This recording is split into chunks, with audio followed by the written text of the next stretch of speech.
Desde este momento comienza Hablando de Seguridad, creado y conducido por Hermes Acuña, postítulo universitario en Seguridad y Resolución de Conflictos. Primer programa radial dedicado exclusivamente a la problemática de la seguridad.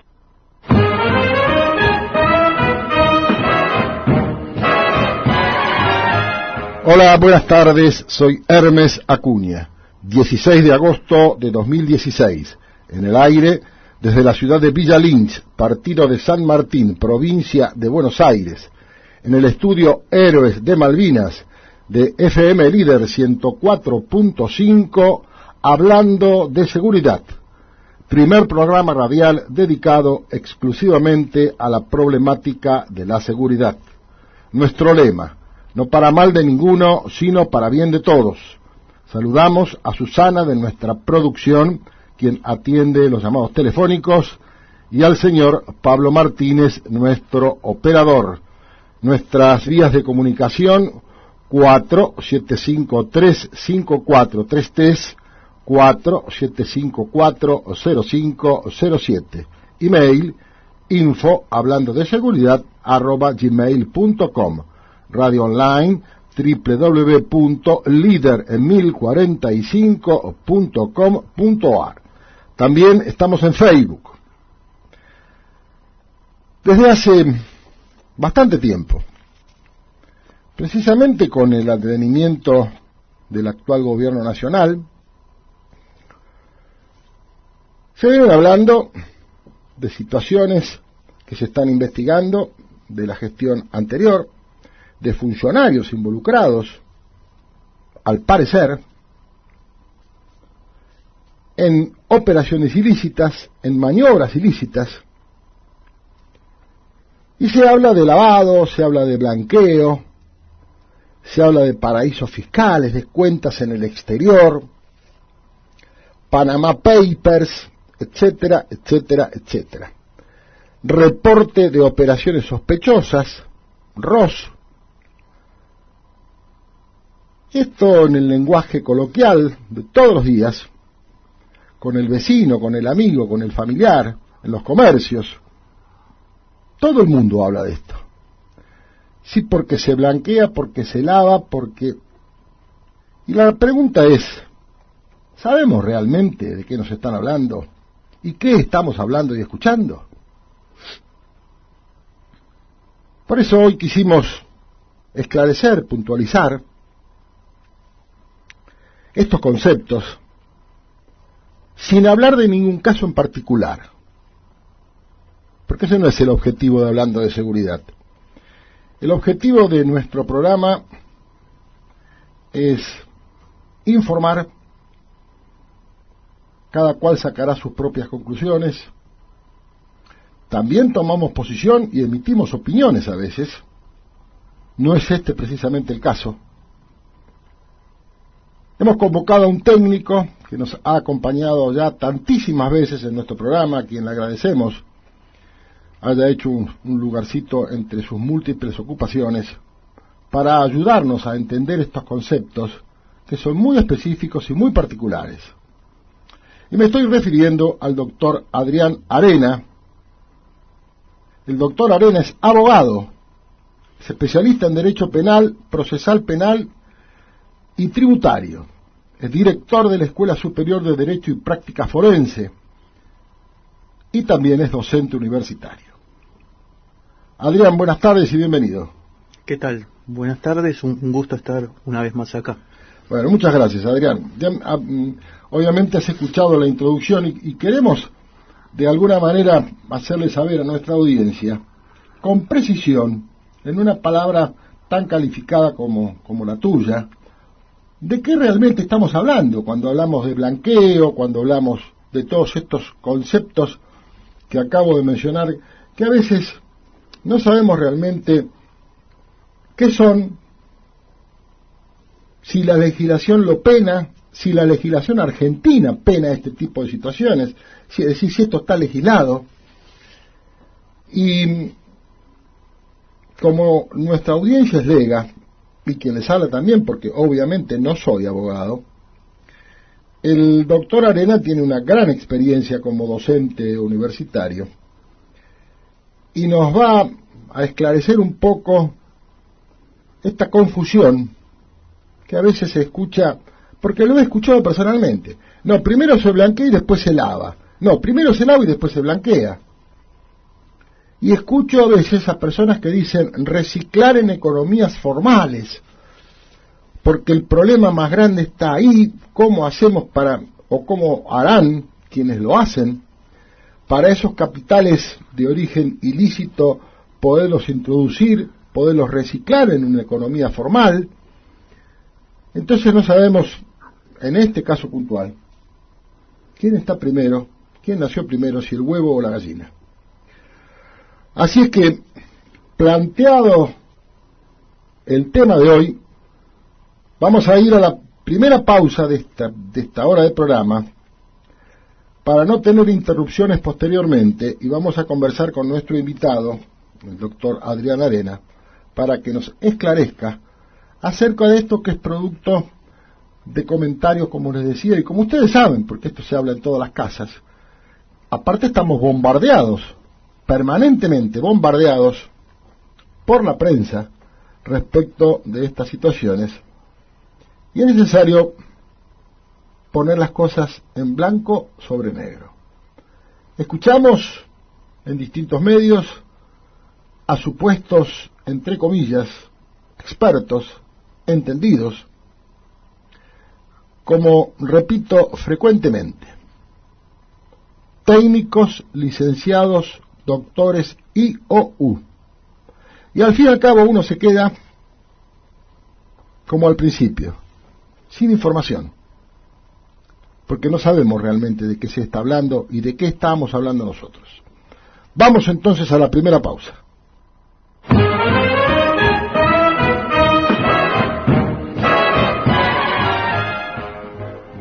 Seguimos entonces con nuestro invitado, el doctor Adrián Arena, abogado, especialista en Derecho Penal, Procesal Penal y Tributario, director de la Escuela Superior de Derecho y Práctica Forense y docente universitario. Adrián, por supuesto que has escuchado mi comentario. Sí, sí. Y sería interesante que nos ilustraras un poco acerca de todo esto. ¿Qué es el blanqueo? ¿Qué es el lavado? ¿Qué es el reporte de operaciones sospechosas? ¿Qué son los paraísos fiscales? ¿Qué es la banca offshore? Porque esto se está hablando todos los días. Y realmente, si uno, si lo ve, sobre todo en el periodismo de televisión, es como que los conceptos se superponen y se confunden. Se habla de una cosa cuando en realidad es otra, o se considera delictivo cualquier participación en una sociedad constituida en un paraíso fiscal, cuando por ejemplo el Banco Provincia tiene dos, porque es una modalidad que hoy exige el mundo de las finanzas también. Eso no necesariamente es delictivo, sino que es una de las formas con las que hoy se hacen los negocios y se ofrecen servicios a los clientes. Pero bueno... ¿Y por qué necesariamente, perdón, sí. mi pregunta, por qué necesariamente hay que abrir una cuenta corriente en otro país? Como por ejemplo me sorprende esto del Banco Provincia. Y porque el comercio internacional a veces exige este tipo de formas, digamos. El tema es que esto está legal, es legal, está declarado, funciona, está registrado, es decir, está todo transparentado. Ese es el tema. ¿Y a qué organismos del Estado argentino se le comunican, por ejemplo, o que sea una institución como el banco, o una empresa o un particular, y qué debe informar para que sea lícita esa cuenta en el exterior? No, la tiene que declarar y tributar sobre esa cuenta. Sí, tributa.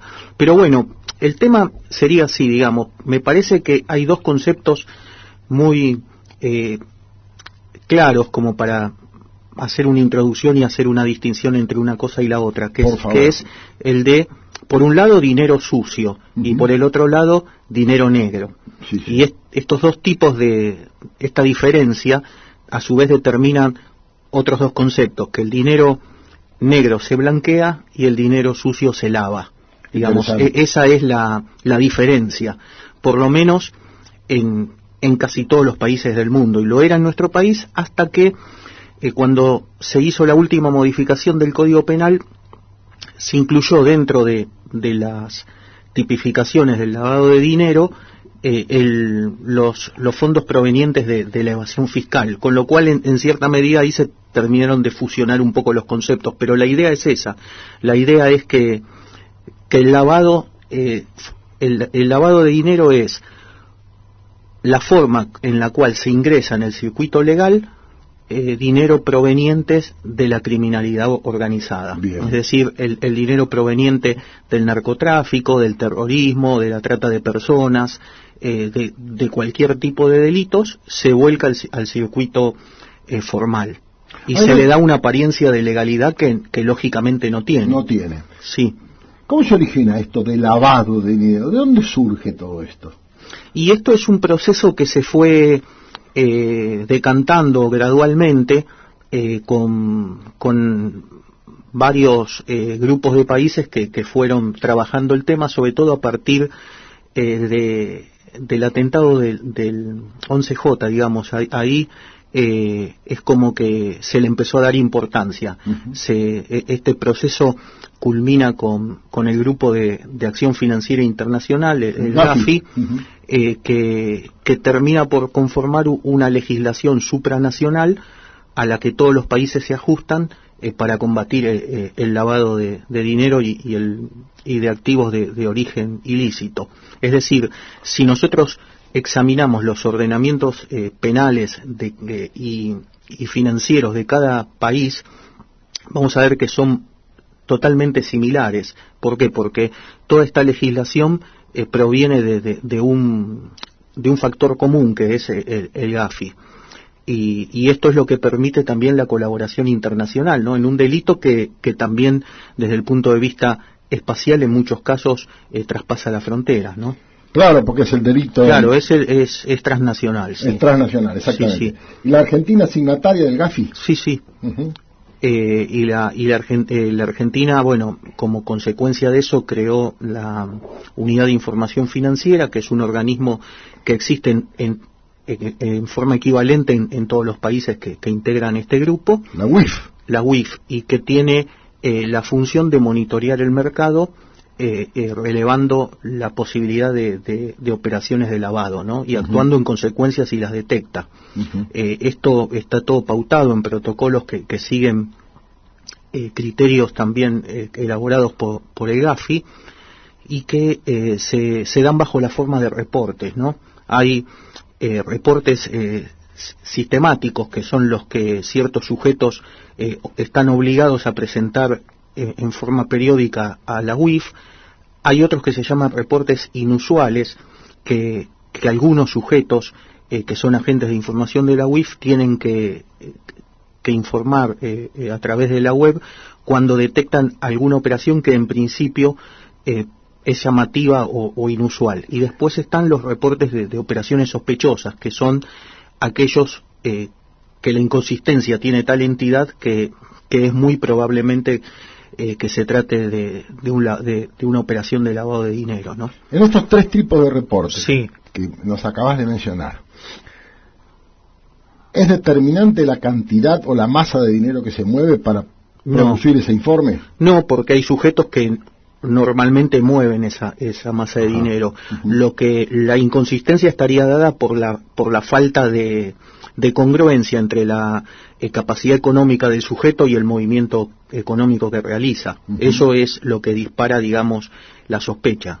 ¿Y qué información se cruza, si es que se cruza alguna información, para disparar esa sospecha? No, depende del organismo, depende de quién sea el agente de información. Uh-huh. Pero, por ejemplo, un banco lo que va a comparar eso con el historial del cliente. Uh-huh. Y si de repente aparece una operación que no guarda relación con la capacidad económica que conoce el banco, ahí se activa el reporte. Bien, bien. Después, hay situaciones en las que uno está obligado a a declarar el origen de los fondos que aplica a ciertas operaciones financieras. Bueno, cuando la información que suministra el sujeto es poco confiable, en esos casos también se dispara un reporte. Esas serían, digamos, ejemplos de situaciones. ¿Y cuáles serían las características de cada reporter del cual nos acabas de mencionar? No, simplemente se describe la situación y nada más que eso, y los datos del sujeto. Y después la UIF la procesa. Lo que sí es cierto es que hay cierto atraso en el procesamiento de esta información.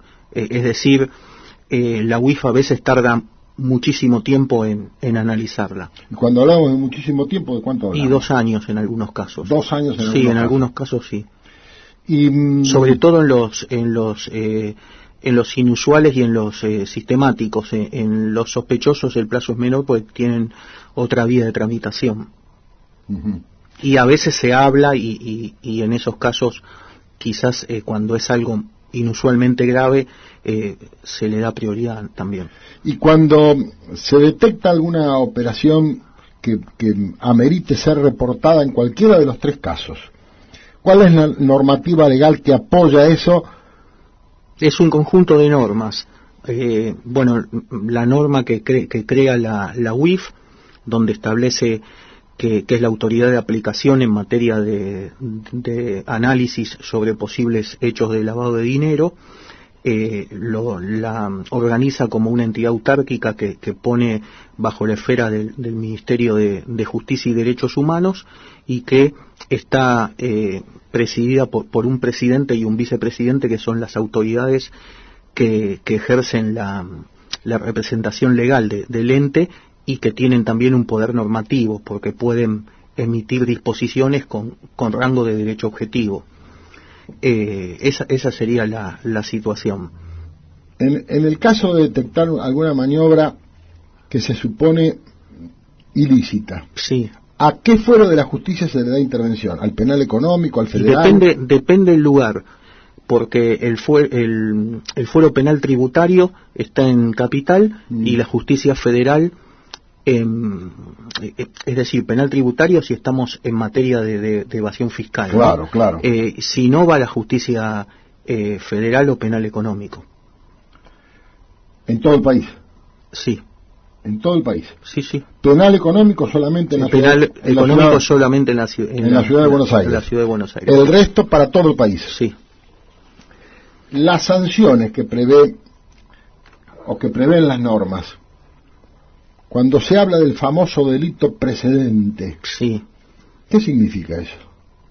Bueno, el lavado requiere que los fondos que se lavan tengan un origen delictivo. El delito precedente es el delito que da origen a esos fondos. Bien.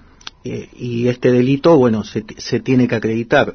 No se requiere, se investiga en el mismo proceso, es decir, no se requiere que haya una condena previa por el delito precedente para después avanzar con la causa de lavado. Se puede investigar todo simultáneamente y en la misma sentencia se dan por probados los 2 hechos.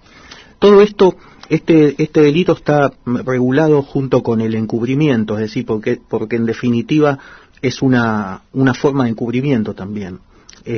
Pero no solo tiene relevancia penal también el tema del lavado, sino tiene una importancia en lo que es la economía, ¿no? Porque cuando uno lava dinero para simular un origen delictivo, quizás no le preocupa tanto los servicios o los productos que se comercializan bajo el ropaje de legalidad, no les interesa que funcione al precio de mercado.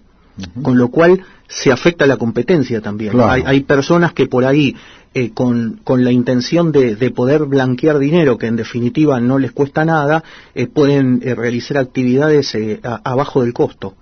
Y eso también afecta la competencia. Digamos que las implicancias que tiene en la economía no solo tienen que ver con el lavado en sí mismo, sino también es mucho más perjudicial porque afecta al mercado el delito. Estamos hablando de la economía del país. Y sí, claro, y aparte tenemos que tener en cuenta que cuando estas organizaciones importantes hacen operaciones de lavado, pueden ser sumas muy importantes.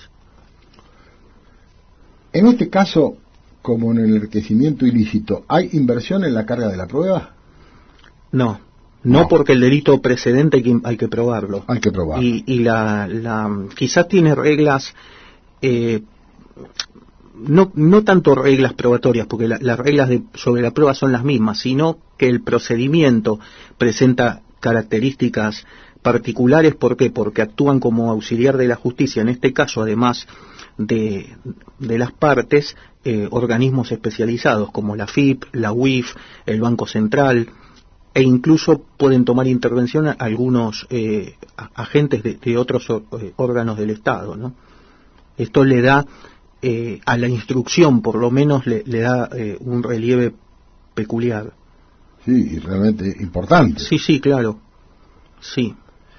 ¿Y la secuencia entonces sería lavado, blanqueo?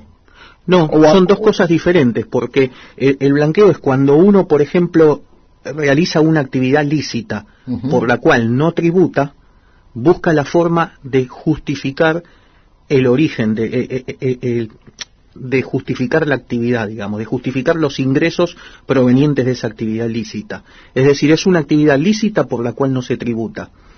Lo otro es... En ese caso hay evasión. En ese caso habría evasión fiscal o no, porque por ahí no llega, porque para que sea evasión fiscal tienen que darse ciertos montos mínimos como condición objetiva de punibilidad que pueden no verificarse y puede haber blanqueo igual.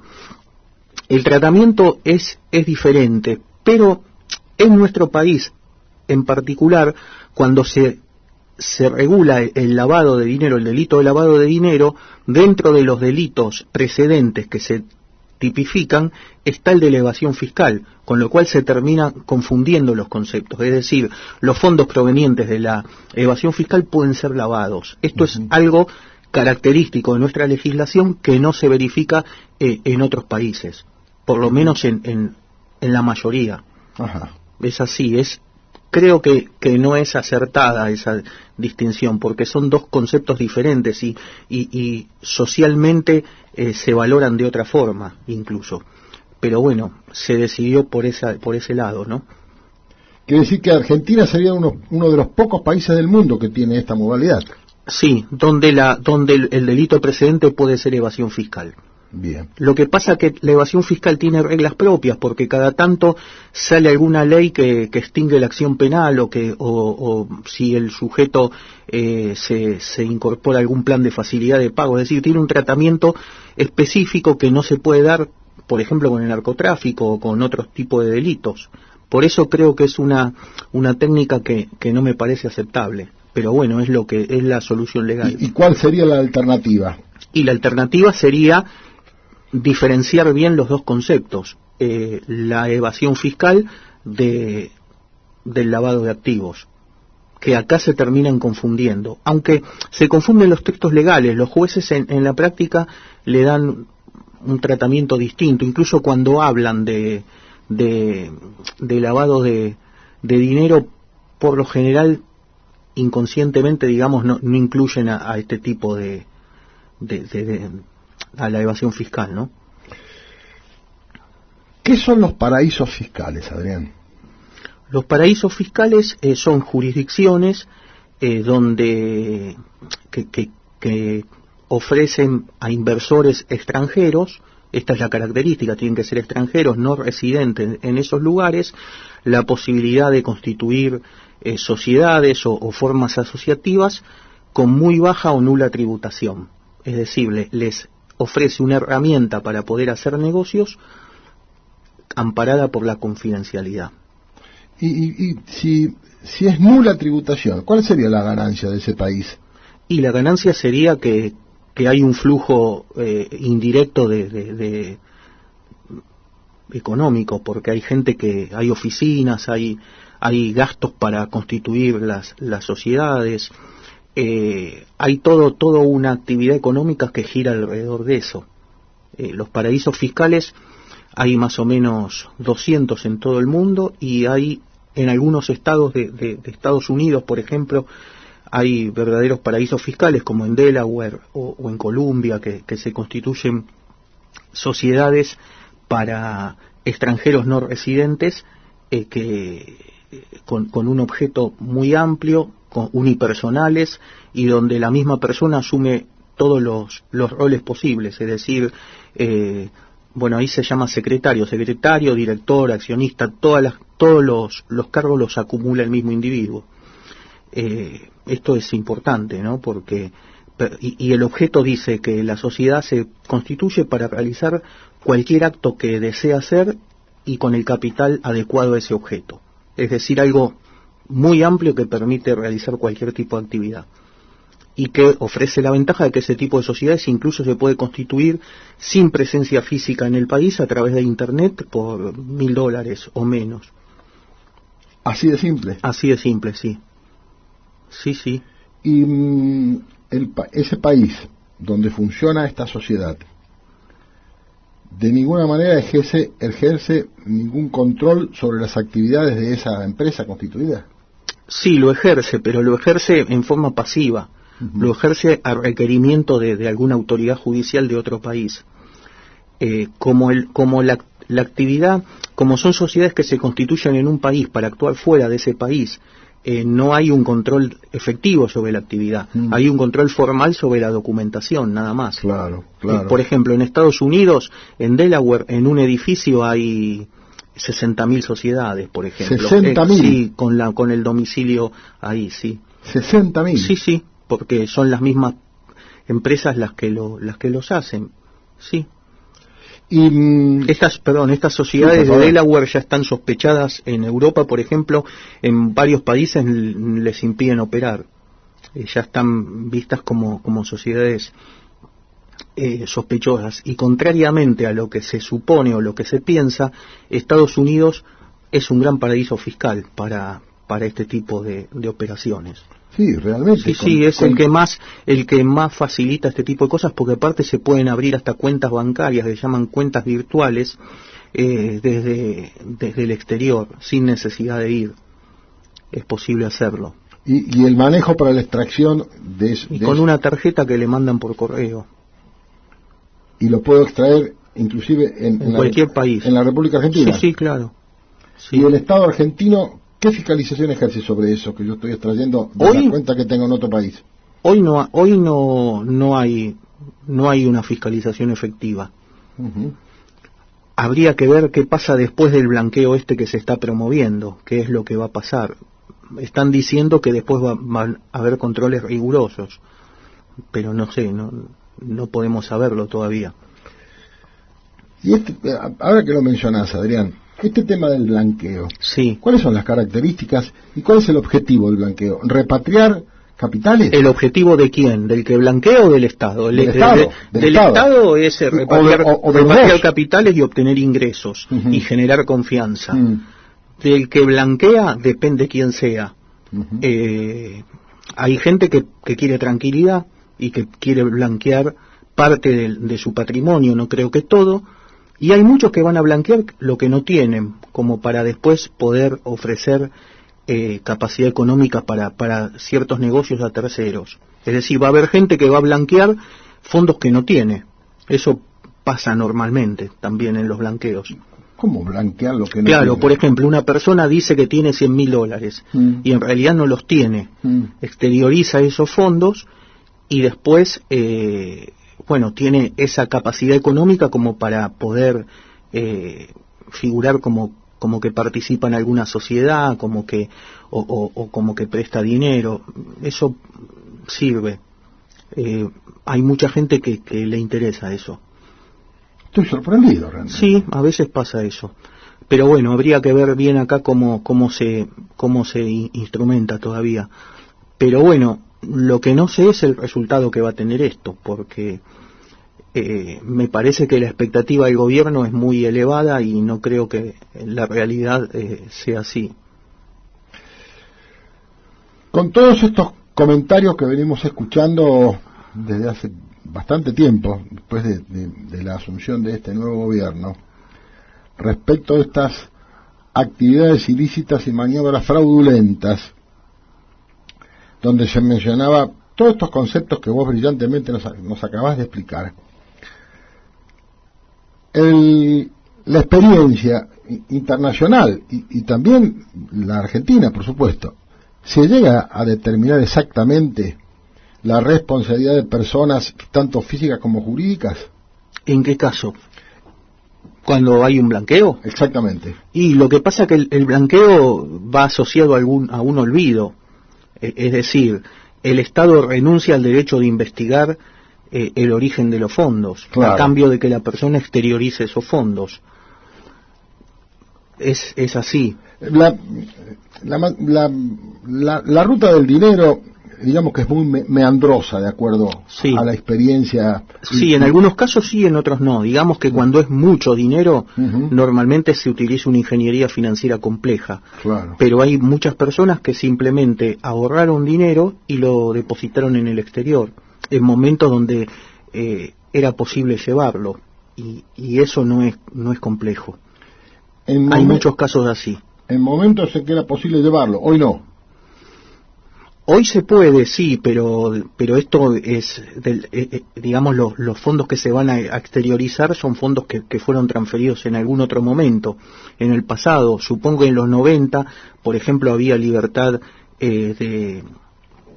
para sacar dinero sin inconvenientes. Mucha gente en esos momentos abrió cuentas en el exterior. Después, bueno, la situación la libertad se fue limitando y hubo periodos en que era imposible hacerlo, o muy difícil, digamos, habría que hacerlo en forma ilegal, digamos. Claro. Y se habla de la extinción del dominio. ¿Qué significa eso? En realidad no sé lo que significa porque lo escucho todos los días. Sí, lo dicen todos los días y ese concepto hoy existe en el Código Penal. Es decir, el Código Penal tiene varias normas donde, además de la función de reprimir los delitos, pone a cargo del juez de la causa evitar que las consecuencias del delito subsistan. Es decir, hay que decomisar los bienes provenientes del delito y el producto del delito. Lo dice expresamente el artículo 23 del Código Penal. Y todas estas normas sobre lavado de dinero prevén incluso la posibilidad de decretar medidas cautelares sin necesidad de que haya condena penal, es decir, sentencia firme sobre los bienes. Eso es importante. Sí, eso está vigente actualmente. Sin sentencia firme. Sin sentencia firme, sí. Y incluso en caso de muerte del imputado. Es decir, que se extinguiría la acción penal. Claro. Es decir, esa herramienta hoy existe. La extinción del dominio sería lo mismo, nada más que tendría otro, que tiene un nombre más, qué sé yo, más lindo, digamos, sí. pero es lo mismo, eso existe. Claro. No hay diferencia con el régimen actual. El tema es que se aplique. No se aplica. Se aplica, lo que pasa es que se aplica en la criminalidad alta. En la criminalidad media y baja no se aplica. Normalmente los jueces no avanzan sobre la cuestión patrimonial. Lo intiman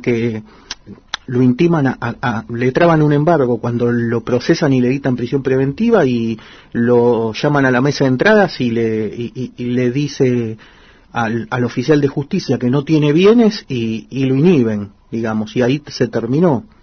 Ese es el procedimiento, es decir, no hay una actitud de investigación sobre esa situación. Y hay muchas personas que podrían ser embargadas en forma efectiva. Adrián, ¿cuál es la diferencia entre el embargo y la inhibición general de bienes? Bueno, el embargo es una medida que recae sobre un bien en particular, o más bienes. En cambio, la inhibición general de bienes recae sobre el sujeto impidiendo que en el registro donde se inscribe que pueda enajenar bienes. Claro, no puede disponer. No. Eso significa. Puede adquirir, pero no vender. Puede adquirir, pero puede adquirir, pero no vender. Claro. Digamos que la medida apunta a evitar que salgan del patrimonio ciertos bienes. Claro. Pero no a que ingresen. ¿Para reparar las consecuencias del delito? En este caso sí, en materia penal sí. Las consecuencias del delito y los gastos de la causa. Y los gastos causídicos, sí. Sí. Exclusivamente en el tipo penal, en el fuero penal, exclusivamente. Bueno, en el fuero penal y también se pueden trabar medidas cautelares por la indemnización civil. Claro, por la civil, sí. Todo tipo de proceso se puede hacer. Pero digamos, la diferencia que existe en el fuero penal, que no se da en otros casos, es que la dispone el juez de oficio, porque el Código Procesal ordena que en el momento que se resuelva la situación procesal, si hay procesamiento o prisión preventiva, junto con eso debe trabarse un embargo, en cantidad suficiente para la indemnización civil y las costas del juicio. Aunque no esté iniciada la demanda civil. Aunque no esté iniciada la demanda civil, sí. Y la demanda civil no depende del resultado del expediente penal. No, se puede iniciar, pero bueno, el tema es que cuando hay un delito donde hay una víctima, la víctima va a necesitar que primero se pronuncie el juez penal para que el juez civil pueda dictar sentencia. Es una cuestión que se llama prejudicialidad. Pero pueden tramitar paralelamente las dos causas. No hay impedimento. Lo que no puede hacer el juez civil es resolver antes que el penal. Siempre es de referéndum. Porque si no se correría el riesgo de que la sentencia civil altere los hechos que fija el juez penal. Es decir, los hechos los fija el juez, y la extensión del juez penal y la extensión del daño derivada de esos hechos el juez civil. No puede modificar la declaración de hechos que se hace en el proceso penal. Esa es la idea de la prejudicialidad, para evitar sentencias contradictorias.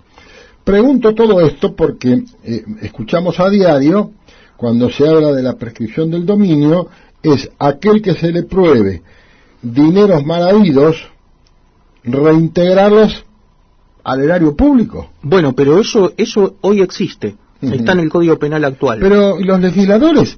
Está en el artículo 23 del Código Penal, claro, expresamente. No sé por qué, pero bueno, yo creo que... ¿Lo has escuchado también? Sí, claro. Y encima escuché una brutalidad, que hablan de confiscación, cuando la confiscación está prohibida. Es como decir, vamos a robarle al delincuente. No, es decomiso, no es de confiscación. Claro. Y utilizan la palabra, hay que confiscar los bienes de los delincuentes, y en realidad la confiscación es ilegal. Técnicamente no sería una confiscación, sería un decomiso, que eso hoy existe también. De hecho lo decomisan. Si una persona, por ejemplo, un delincuente utiliza un auto para cometer un delito, el auto queda secuestrado, claro, y cuando se dicta sentencia se dispone del vehículo. Y la mayoría de los jueces federales de Comodoro Pi, por ejemplo, se movilizan en autos provenientes del secuestro en causas penales que pasaron a integrar el patrimonio del Poder Judicial, sobre la base de esta norma del artículo 23. Qué interesante. Y sí, claro, es así. ¿Exclusivamente se da en el fuero penal esto? No, en el fuero penal, claro, pero digo... Federal, perdón. En la justicia ordinaria y también en las justicias provinciales también, y el destino, está previsto, puede ir a entidades de bien público, puede ir a diferentes lugares. La idea es, incluso cuando son productos perecederos, se permite la disposición inmediata. Entidades de bien público. Sí, claro. Claro, es como la ley de estupefacientes, la 23737, que dice que los organismos encargados de la lucha contra el narcotráfico pueden utilizar los bienes decomisados. Claro, sí, es lo mismo. Es exactamente igual. Claro. Es decir, lo que se propone ya existe, con otro nombre. Sí. Lo que están proponiendo sería cambiar el nombre a algo que hoy existe. Y eso parte de una supina ignorancia, entonces. Y puede que sí, o puede que lo sea deliberado para obtener rédito político también, para decir, miren lo que propongo, y ya está. Claro. Es posible también, sí. Pero bueno, es lo que hay. Sí. ¿Coincidís conmigo en que realmente estamos mal informados? Sí, lo que pasa es que estamos mal informados porque los que tienen que informar lo hacen mal. Hablan de cosas que no saben, y cuando en realidad podrían interiorizarse previamente, y no lo hacen. Y estamos hablando de legisladores. Estamos hablando de por ejemplo, de periodistas de horario central de televisión que son los que más miden, por ejemplo. Claro. Dicen cosas que son erradas, pero erradas muy mal, muy erradas. No tienen un doctor Arena que los asesore.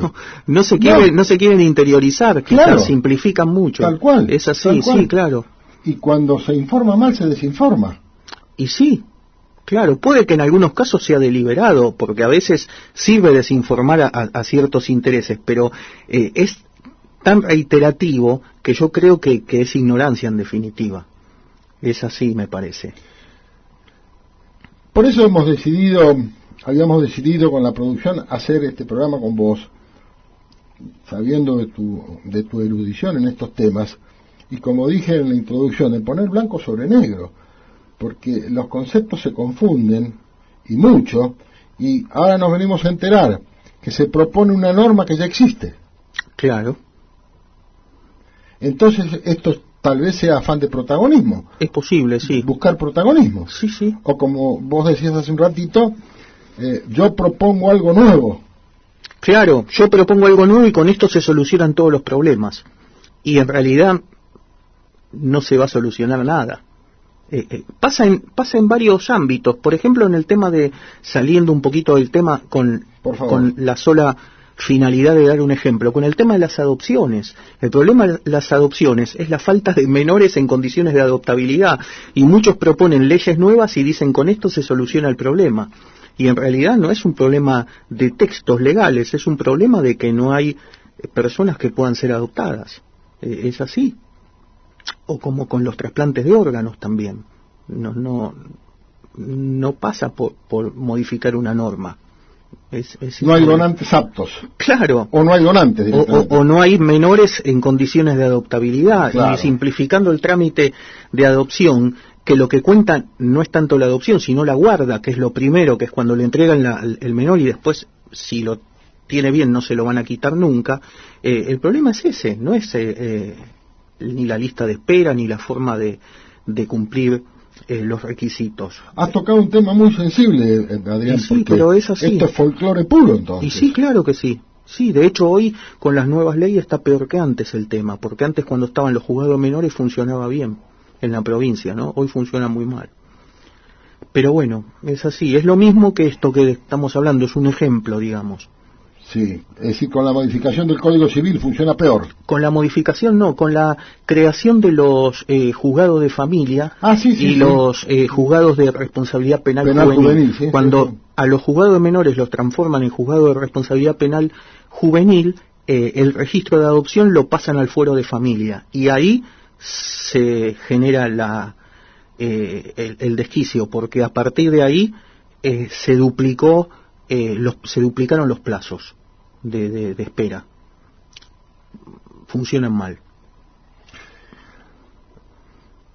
Días pasados se conoció una encuesta respecto de la confianza de los grupos que se testaron, y el 81% dijo que no confiaba en los jueces y en la justicia.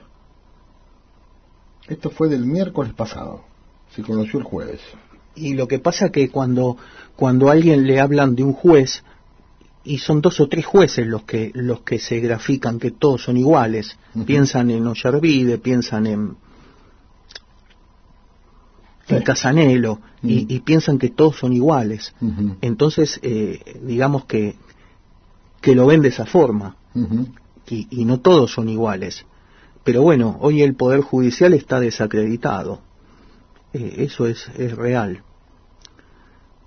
Y no creo que mejore, por lo menos en lo inmediato, la imagen. Lo hemos hablado muchas veces en este programa, Adrián, contigo esto, en cuanto al mal funcionamiento de la justicia. Muchas veces. Tanto en la provincia de Buenos Aires como a nivel nacional y en la propia justicia federal. Sí. Y siempre has insistido, y hoy una vez más, con la misma evaluación respecto del funcionamiento. Y siempre tratan de meter algo nuevo como solución. En algún momento parecía ser que en materia penal los jurados iban a ser la solución. Y hoy ya se olvidaron de eso. Dijiste que iba a ser un fracaso. La oralidad iba a ser la solución. Y bueno, y no lo fue. Y siempre aparece algo nuevo. Me acuerdo que cuando se legisló y se instalaron, o se iban a instalar en la provincia de Buenos Aires los juicios por jurados, te convocamos, hicimos un programa con vos y nos dijiste que esto no iba a solucionar ni a mejorar en nada la administración de justicia en la provincia en de ese Buenos momento se lo planteaba como el panacea, la panacea, claro, ¿no? Con esto se soluciona. Tal cual. Lo mismo cuando se decía que se abandonaba el sistema del juez de instrucción y se ponía a cargo de los fiscales la investigación penal preparatoria, también lo planteaban como algo revolucionario que iba a terminar de resolver los problemas de inseguridad incluso. Y bueno, y no fue así. Y bueno, pasa seguido, cada tanto aparece algo como una solución mágica que después la gente se decepciona porque no funciona. No sé qué vendrá en lo inmediato, pero siempre hay algo nuevo. Adrián, muchísimas gracias. No, por favor, al contrario. Excelente, como siempre, nos ha esclarecido. Es un gusto hablar con el doctor Arenas, estaríamos mucho tiempo haciéndolo, porque nos esclarece realmente temas que desconocemos y que son de comentario cotidiano, como les decía hoy, en el seno familiar, con los amigos, en los clubes, en el comercio, en la calle, y hoy realmente hemos puesto blanco sobre negro sobre esta situación, o estas situaciones que tan vigentes están en el conocimiento de todos los argentinos. Vamos a ir a la última pausa entonces.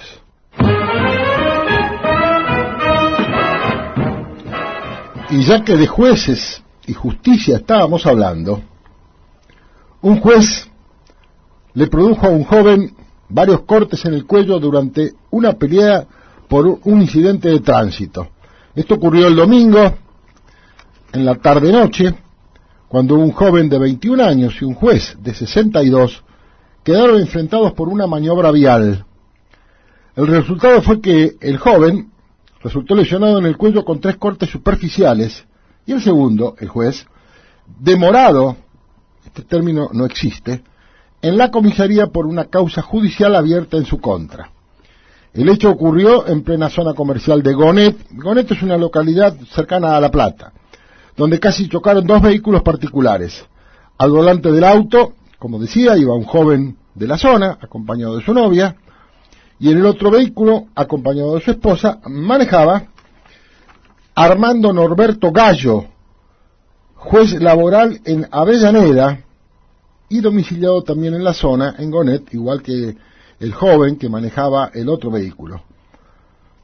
El incidente se gestó por una mala maniobra de uno, una mala maniobra del otro, uno lo persigue, lo encara, pretenden uno golpear al otro, obviamente cada cual defendía su posición. El hecho es que el magistrado tomó un cuchillo de 3 que llevaba en el vehículo, porque hubo testigos oculares, testigos presenciales del hecho, y en el forcejeo con este joven se produjeron en el cuello de este joven 3 cortes superficiales de carácter leve. Intervino la policía, trasladó a ambas personas a la comisaría y la justicia tomó intervención la fiscalía de turno y se instruyen actuaciones. El juez posteriormente manifestó su arrepentimiento, que se había dejado llevar por los acontecimientos y que no debería haber tomado una actitud como esa. Las personas presentes intentaron agredir, de hecho, al magistrado, a este doctor juez laboral, Armando Norberto Gallo. Arribaron al lugar varios patrulleros que impidieron la agresión física a este magistrado. El hecho es realmente lamentable y vergonzoso, muy lamentable y muy vergonzoso. Un joven de 21 años y un magistrado con 62. Se supone que los que tenemos más edad deberíamos tener más madurez para evitar llegar a semejante situación que generalmente se sabe cómo comienza, pero nunca se sabe cómo puede llegar a terminar. Con ustedes nos estamos reencontrando el próximo martes a las 4 de la tarde, como siempre, en FM Líder 104.5, hablando de seguridad. Hasta entonces, y muchas gracias. Si es sorprendido por delincuentes, mantenga la calma, no oponga resistencia, no haga movimientos bruscos, no discuta, entregue lo que tenga encima.